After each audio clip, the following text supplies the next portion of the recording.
मित्रांनो, तुमचं पुन्हा एकदा GB स्टोरी टेलर या यूट्यूब चॅनलवर स्वागत आहे. आजच्या आपल्या गोष्टीचं नाव आहे शापित, लेखिका साक्षी शिंत्रे. पण गोष्ट सुरू करण्याआधी जर कोणी या चॅनलवर पहिल्यांदाच आलेले असाल तर त्यांनी ह्या चॅनलला सबस्क्राईब करायला विसरू नका. चला तर मग अजिबात वेळ न घालवता गोष्टीला सुरुवात करूया.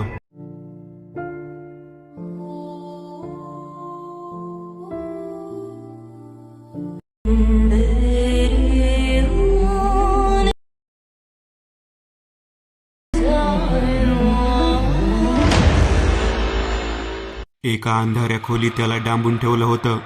तशा सोयी सुविधा सगळ्या होत्या तिथे, पण तरीही त्याचा जीव घुसमटत राहिला.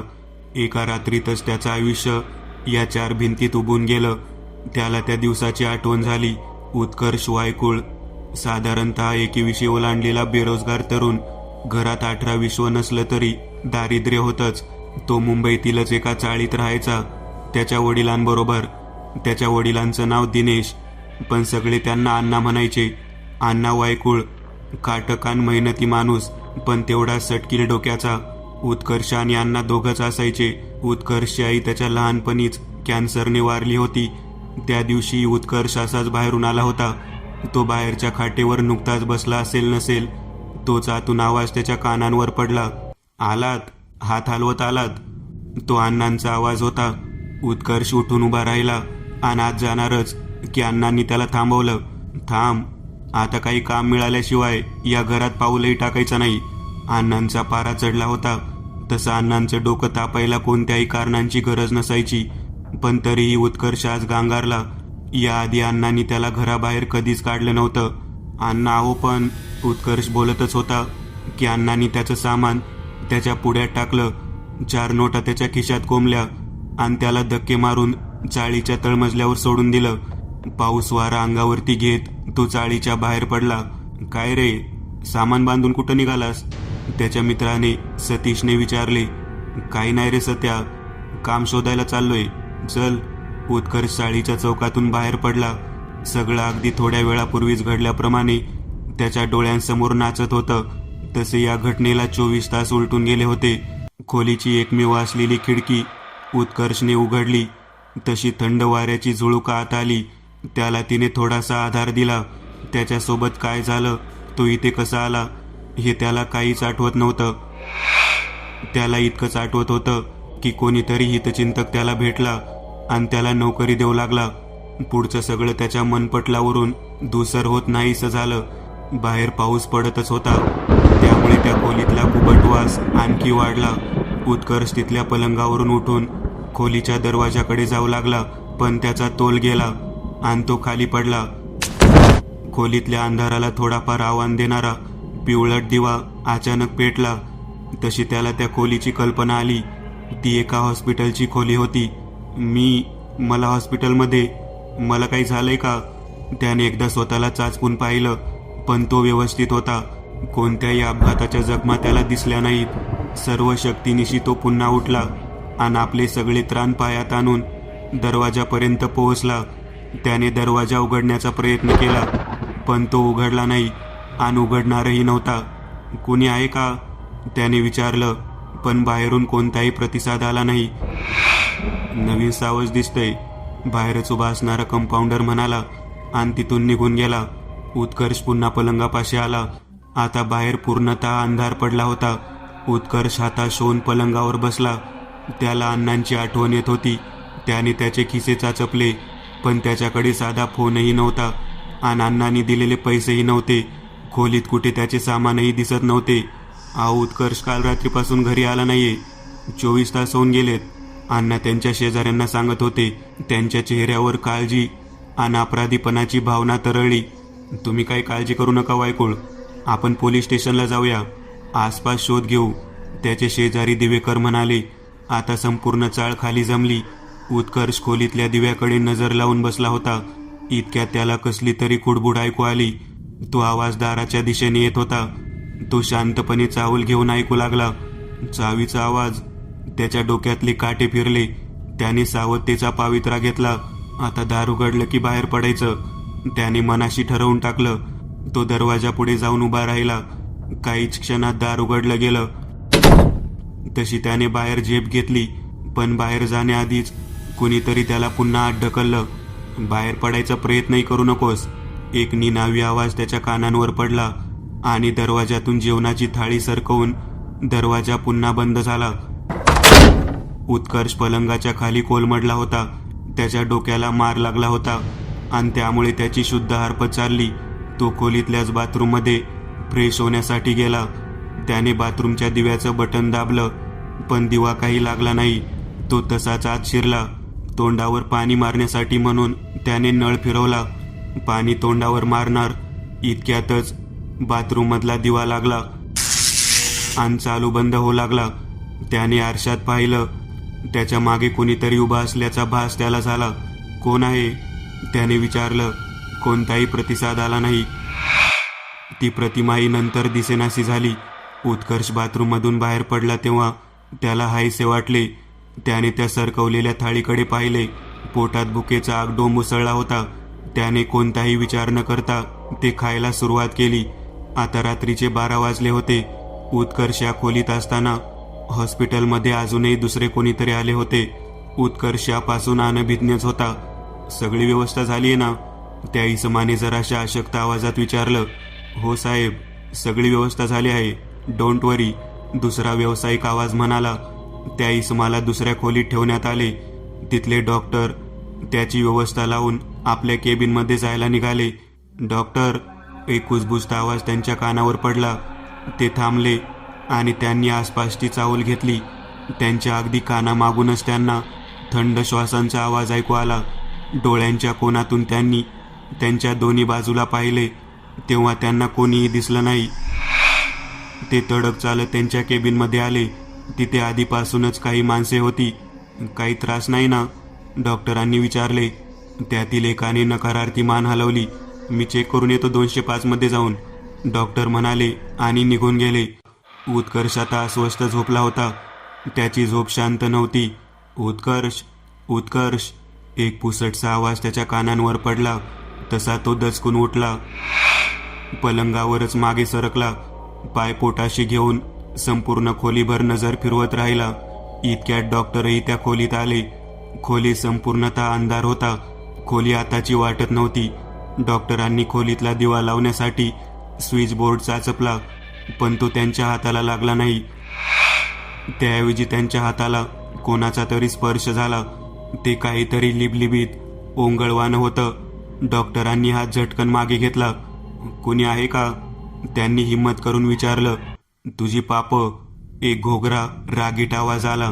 What nonsense? डॉक्टर पूर्णतः घाबरले होते. ते खोलीत पुढपर्यंत गेले. कोण आहे? त्यांना आवाज ऐकू आला. तू कोण आहेस? डॉक्टरांनी विचारलं. मी उत्कर्ष, तो म्हणाला. डॉक्टरांनी लगेच जाऊन खोलीतील दिव्याचं बटन दाबलं. तसा खोलीत अर्धवट प्रकाश पसरला. कोण आहात तुम्ही? प्लीज मला वाचवा, मला बाहेर काढा इथून. उत्कर्ष गयावया करू लागला. डॉक्टरांनी उत्कर्षकडे फक्त निर्विकार कटाक्ष टाकला आणि खोली बाहेर निघून गेले. उत्कर्ष त्या बंद झालेल्या दरवाजाकडे नुसता पाहत राहिला. शेवटी खोलीतील दिवा बंद करून तो झोपी गेला. आता 12:30 होऊन गेले होते. कसल्याशा आवाजाने उत्कर्षला जाग आली. तो कुणाच्या तरी रडण्याचा आवाज होता. त्याने डोळे किलकिले केले आणि सभोवार नजर फिरवली. त्याला खोलीच्या एका कोपऱ्यात एक आकृती दिसली, जी गुडघ्यात डोकं खुपसून बसली होती. तिथूनच तो आवाज येत होता. खोलीतला गारवा एकाएकी वाढला. कोण आहे तिथे? उत्कर्षने विचारलं. तीच त्याची इथून बाहेर पडण्याची आशा होती. त्या आकृतीने रडणं थांबवलं आणि वर पाहिलं. तेवढ्यातच खोलीतला दिवा पुन्हा चालू बंद होऊ लागला. त्यामुळे उत्कर्षला तिचा चेहरा दिसणं अशक्य झालं. बाहेर मुसळधार पाऊस पडत होता आणि पावसाच्या आवाजाला कुत्र्यांचं विवळणं आव्हान देत होतं. उत्कर्ष त्या आकृतीच्या हळूहळू जवळ जाऊ लागला. तशी ती आकृती पुन्हा भेसूर आवाजात रडू लागली. तुम्हाला काही मदत हवी आहे का?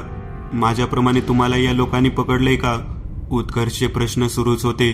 उत्कर्ष आता त्या आकृतीच्या अगदी जवळ पोहोचला.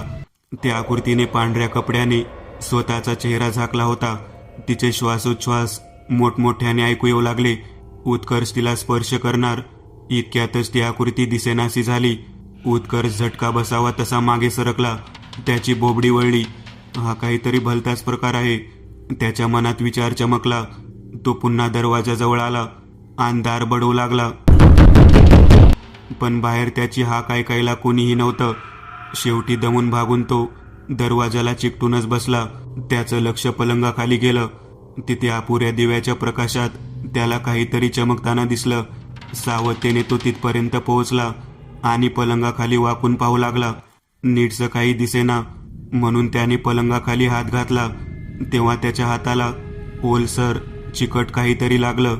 त्याने त्याचा हात डोळ्यासमोर धरला आणि तो किंचाळला. त्याचा हात रक्ताळला होता. त्याने गच्च डोळे मिटून घेतले. काही वेळाने उत्कर्षने डोळे उघडले तेव्हा त्याचा हात स्वच्छ दिसला आणि पलंगाखालची जमीनही कोरडी ठाक आणि व्यवस्थित होती. आपल्याला भास झाला का? त्याने स्वतःला विचारलं. या एकाकी निर्जीव खोलीत तो बोलू तरी कोणाशी शकत होता? साहेब, रात्री 2 वाजता आपण ऑपरेशन सुरू करू, डॉक्टर त्या इसमाला आदबीने सांगून तिथून निघाले. सिस्टर, कंपाऊंडर, लवकरात लवकर माझ्या केबिनमध्ये या. डॉक्टरांनी त्यांच्या केबिनमधल्या फोनवरून नर्स आणि कंपाऊंडर यांना सांगितले. लगेच ऑपरेशनची तयारी करायला घ्या. यस सर, म्हणत दोघेही ऑपरेशन थिएटरमध्ये जायला निघाले. तुला काहीच वाटत नाही? त्या नर्सने कंपाऊंडरला विचारलं.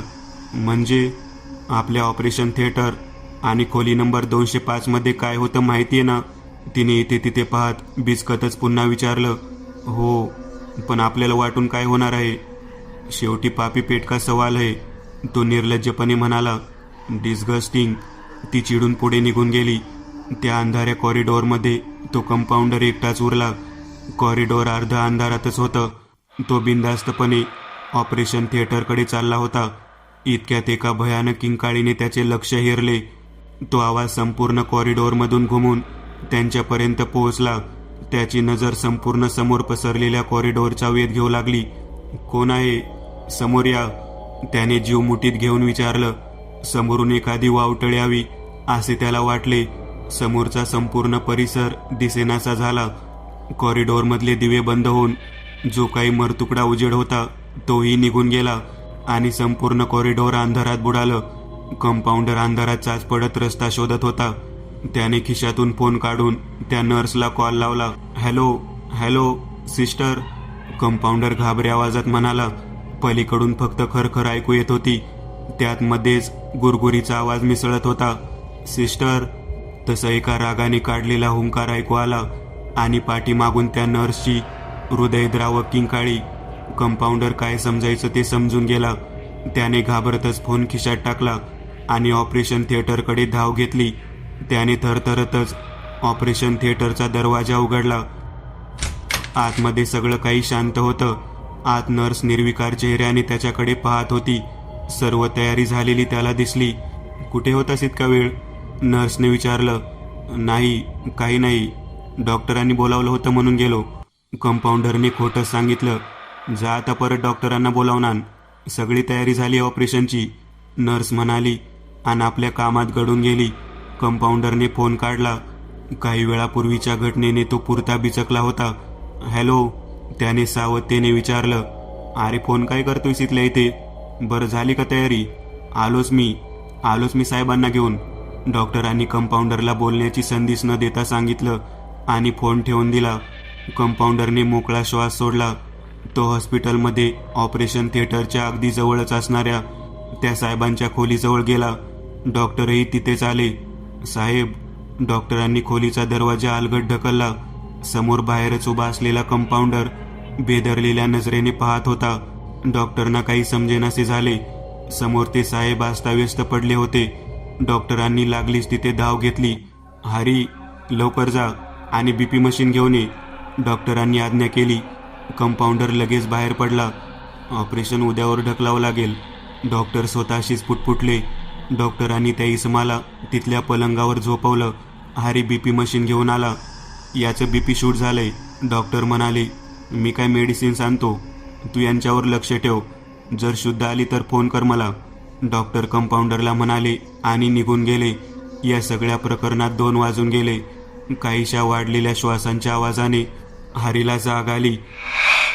त्याने खोलीत नजर फिरवली तेव्हा तो इसम जोरजोरात श्वास घेत असल्याचे त्याने पाहिले. साहेब, सर. हरीने डॉक्टरांना फोन लावला. सर, त्या साहेबांना शुद्ध आलीये. त्यांचा श्वास जोरजोरात लागतोय. तुम्ही येता का इथे? हरी म्हणाला. झोप उतरली नाही वाटतं तुझी. तुला लक्ष ठेवायला सांगितलं होतं की झोपायला? अरे साहेब मगाशीच माझ्या केबिनमध्ये आलेत. त्यांना औषधही दिली मी. इडियट. डॉक्टरांनी रागाने फोन ठेवून दिला. हरी आता उडायचाच बाकी होता. त्याने पुन्हा पलंगावर पाहिलं पण तिथे कोणीच नव्हतं. इथे केबिनमध्ये तो इसम डॉक्टर समोर बसला होता. त्याचा चेहरा पांढरा फटक पडला असल्याचं डॉक्टरांना जाणवलं. काय झालं होतं बोडके साहेब? डॉक्टरांनी विचारलं. काही कळलं नाही हो डॉक्टर. मी शांतपणे मॅगझिन वाचत पलंगावर पडलो होतो. कसलासा आवाज माझ्या कानांवर पडला. माझ्या मते तो कुणाच्या तरी विवळण्याचा आवाज होता. मी संपूर्ण खोलीभर नजर फिरवली. एका कोपऱ्यात मला काहीतरी जाणवलं. मी तिथे जाणार इतक्यात त्या कोपऱ्यातल्या आकाराने कर्णकर्कश आवाजात माझ्यावर झडप घेतली आणि पुढचं काही आठवत नाही. बोडक्याने सविस्तर सांगितलं आणि समोर ठेवलेलं पाणी घटाघटा प्यायलं. आपल्याला तुमचं किडनी ट्रान्सप्लांट ऑपरेशन उद्या रात्री करावं लागेल साहेब. बीपी वाढले तुमचं, डॉक्टरांनी सांगितलं. बोडके केबिनमधून निघून गेले. डॉक्टर आता या सगळ्या घटनांचा विचार करू लागले. याआधी असं कधीही झालं नव्हतं. मग आताच का? पहाटेचे साधारण 3 वाजले. पावसाने जराशी उसण घेतली होती. त्यामुळे सगळीकडे शांत वातावरण होतं. डॉक्टर त्यांच्या केबिनमध्ये असलेल्या बेडवर झोपले होते. केबिनमध्ये नाईट लॅम्प आपला शांत निळसर प्रकाश घेऊन होता. डॉक्टर अर्धवट झोपेत असताना त्यांच्या कानांना एक ओळखीचा आवाज जाणवला. त्यांनी आवाजाचा वेध घेतला. तो हृदयाच्या धडधडण्याचा आवाज होता. पण केबिनमध्ये तर ते एकटेच होते आणि त्यांच्या हृदयाचे ठोके अगदी व्यवस्थित पडत असल्याचं त्यांनी स्टेथोस्कोप लावून पाहिलं. अजूनही तो आवाज त्यांच्या कानात घर करूनच राहिला होता. नाईट लॅम्पच्या अपुऱ्या प्रकाशात त्यांची नजर संपूर्ण केबिनचा शोध घेण्यात असमर्थ ठरली. तो आवाज आता इतका वाढला की त्याने डॉक्टरांच्या कानांना कानठाळ्या बसू लागल्या. त्यांनी त्यांच्या कानांवर हात ठेवले. त्यांचा श्वास गुदमरू लागला. काहीतरी लिबलिबीत पण पकड घट्ट असलेलं त्यांच्या गळ्याभोवती गुंडाळलेलं त्यांना आढळलं. कानावरचे हात काढून त्यांनी गळ्याभोवती हात नेले. खूप प्रयत्न करूनही ती पकड सैल होत नव्हती. डॉक्टरांची शुद्ध हरपू लागली होती. त्यांनी त्यांचे हात समोर धरले तेव्हा ते रक्ताने माखले होते. त्यांची शुद्ध हरपली. आता सकाळ झाली होती. सगळं काही शांत झालं. उत्कर्षही त्या अवस्थेत झोपेतून सावरला होता.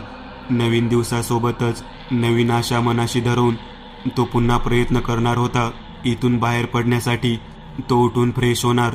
इतक्यात खोलीत त्या हॉस्पिटलमध्ये एकमेव असणारी नर्स आली.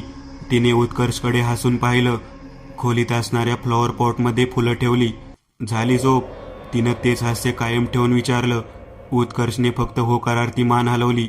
मला माहिती आहे की तू खूप ताणाखाली आहेस. मला इथे का आणलंय? उत्कर्षने कोणताही मुखवटा न चढवता थेट विचारलं.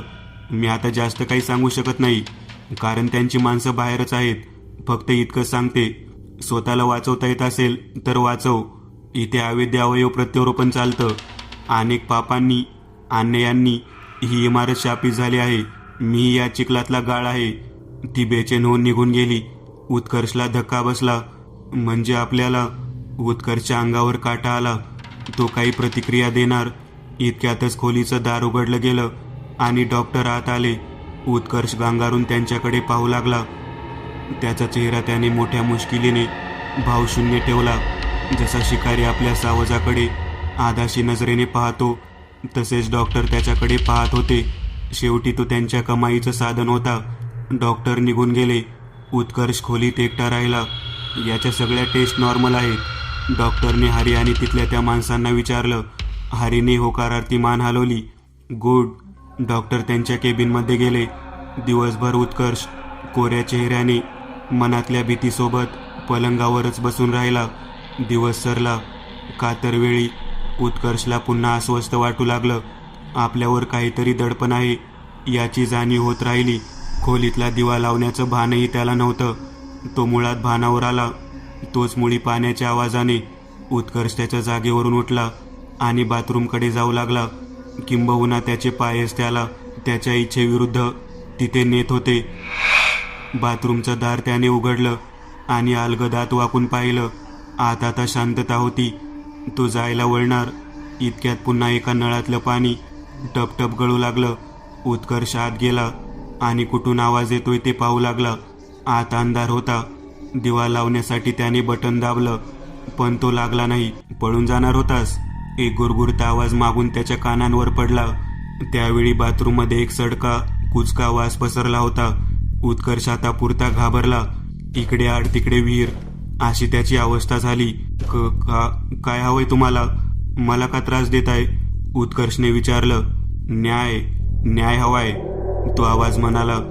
तेव्हा ते बाथरूम आणि कार्तिकिंकाळ्यांनी भरून गेले.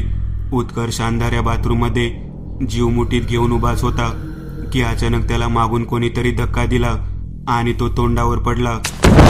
तो कळवळला. तो उठण्याचा प्रयत्न करतच होता की त्याला त्याच्या समोर कोणी उभा असल्याचं जाणवलं. जे कोणी होतं त्याचे पाय मातीने बरबटले होते. उत्कर्ष हिम्मत करून पुन्हा उभा राहिला तरी सामोरे आलेली व्यक्ती तशीच निश्चल उभी होती. तिच्या अंगावर कपडे नव्हते. हे उत्कर्षच्या अंधाराला सरावलेल्या नजरेने पाहिलं.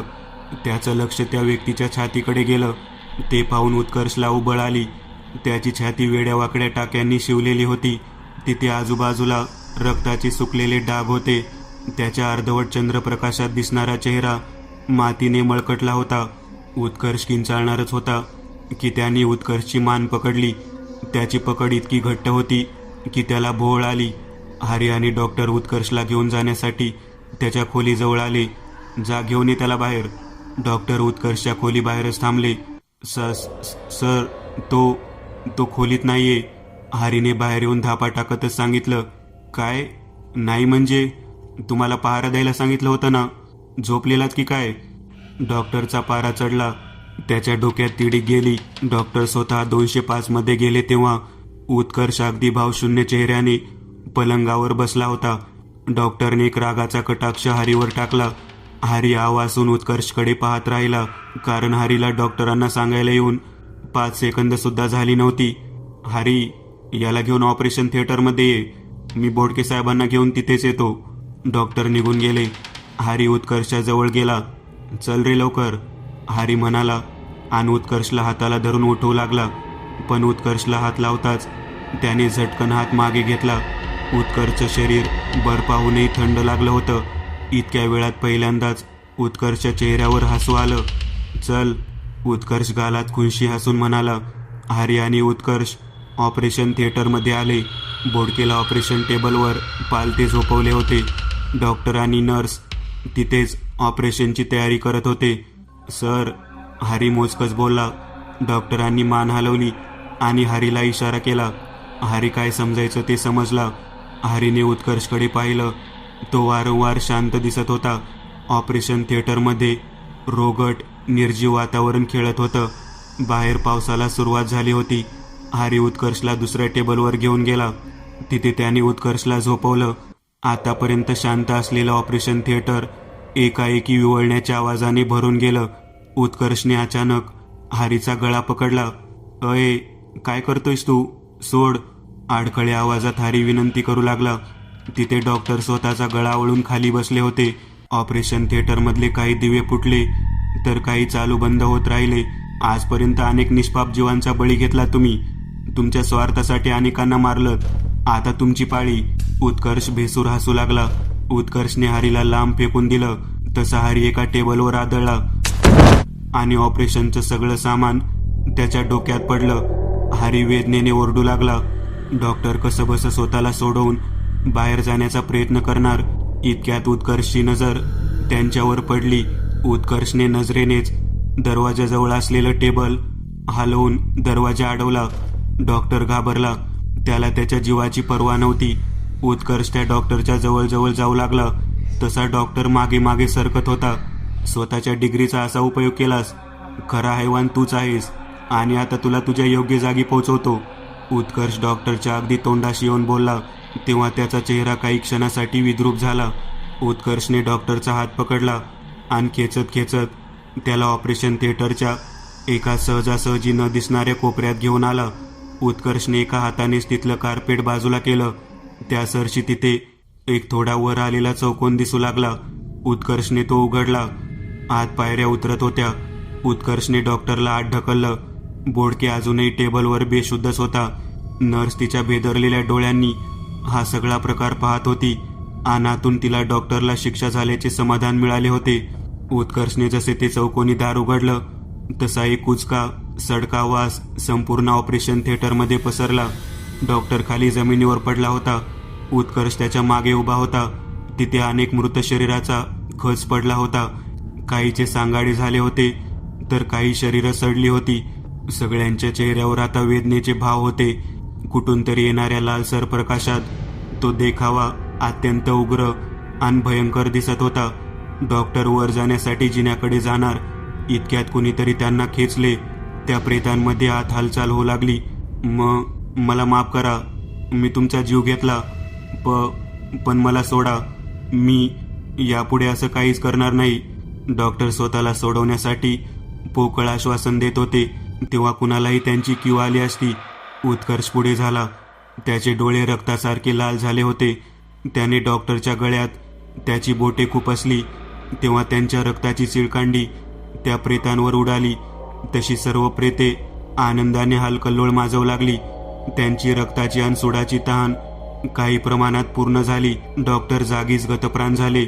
हरी आणि ती नर्स खाली आले तेव्हा उत्कर्ष बेशुद्ध पडला होता आणि आसपास जीवघेणी शांतता पसरली होती. त्या भारलेल्या वातावरणात प्रचंड दडपण, दुःख, वेदना होती जी मनावर प्रभाव पाडण्यासाठी पुरेशी होती. हरीने येताना केरोसिन आणि काडीपेटी आणली होती. त्याने केरोसिन तिथल्या सर्व प्रेतांवर टाकले आणि काडी पेटवणार इतक्यात उत्कर्षने त्याचा पाय पकडून त्याला खाली पाडले. त्याचं तोंड फुटून त्यातून रक्त वाहू लागलं. काडीपेटी उडून कुठेतरी पडली. नर्स, केरोसिन, आग, हरी अर्धवट बोलला. नर्सने आसपास पाहिल्यावर तिला तिथल्या एका प्रेताच्या पायाशी माचीस बॉक्स दिसला. तिने तिथे झेप घेतली. ती तो उचलणार इतक्यात त्या प्रेताने तिचा हात पकडला. ती किंचाळली. नर्स, आग लाव त्या प्रेतांना.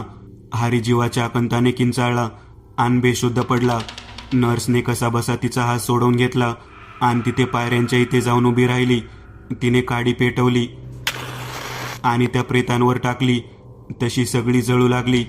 त्या आगीत त्यांचा कोलाहल सामावला आणि घनगंभीर शांतता पसरली. तो लाल प्रकाश नाहीसा होऊन आगीचा तांबूस पिवळसर प्रकाश त्या बोळात पसरला. उत्कर्षही तिथेच बेशुद्ध पडला. नर्स कशीबशी दोघांना घेऊन वर आली.